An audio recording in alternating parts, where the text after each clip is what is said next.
মঞ্চে আমার শ্রদ্ধেয় ব্যক্তিবর্গ এবং আপনারা যারা শুনছেন সুধীমণ্ডলী, আপনাদের সবাইকে শুভেচ্ছা।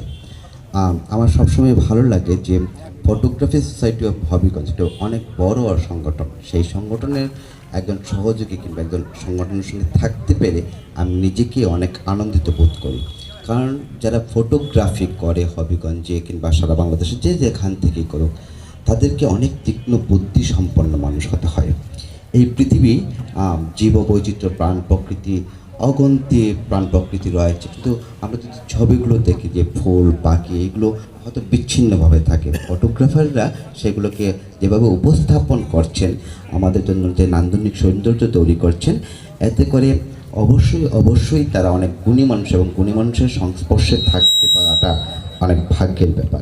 সোসাইটি অফ হবিগঞ্জকে একটু ধন্যবাদ জানাচ্ছি। আর এত সুন্দর আয়োজনের জন্য এখানে আমরা যে কয়জন আছি সেই কয়জনে কিন্তু না, আমরা দিনের বেলা আমাদের আজকে হবিগঞ্জের যে অডিয়েন্স সেটা হচ্ছে শিশুরা সাধারণত ছবিগুলো দেখেন। আমরা আজকে দেখছিলাম যে সারাদিনই বিভিন্ন শিক্ষা প্রতিষ্ঠানের শিশুরা এবং ছাত্রছাত্রী, কলেজের ছাত্রছাত্রীরা ছবিগুলো দেখছিলেন। আমার মনে হয় যে ঢাকা কিংবা অন্যান্য জায়গায় যে প্রদর্শনীগুলো হয় তার থেকে অনেক বেশি ভিউয়ার্স, দর্শক আমাদের এই প্রদর্শনীগুলোতে অংশগ্রহণ করে। এই জন্য দর্শকদেরকে অবশ্যই ধন্যবাদ।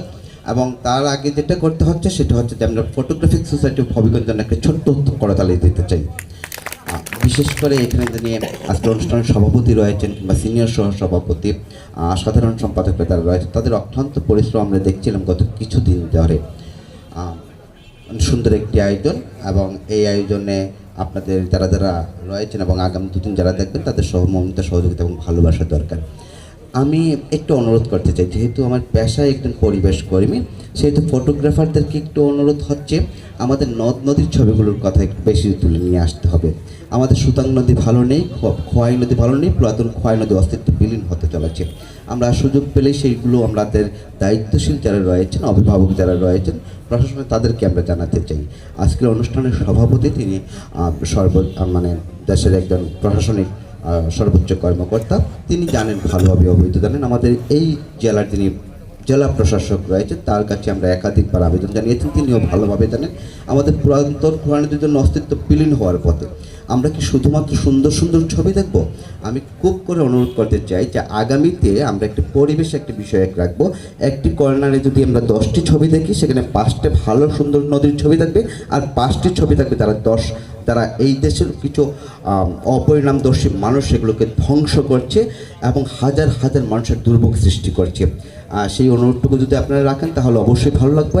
এবং আমাদের যেহেতু অভিভাবক, জেলার অভিভাবক, প্রশাসনিক কর্মকর্তা মাননীয় জেলা প্রশাসক মহোদয়, ওনার কাছে আমরা তো একাধিকবার আবেদন জানিয়েছি, আমরা বিভিন্নভাবে ওনাদের কাছে আবেদন জানিয়েছি, লিখিতভাবে জানিয়েছি, মৌখিকভাবে জানিয়েছি। আমাদের পুরাতন খোয়াই নদীর জন্য আমাদের হবিগঞ্জে জলাবদ্ধতা সহ নানান প্রতিকূল পরিবেশে আমরা রয়েছি। সুতাং নদী একেবারে অবস্থা শেষ, হাজার হাজার মানুষ জন্মরোগ সহ নানান ধরনের প্রতিকূল পরিবেশে রয়েছে।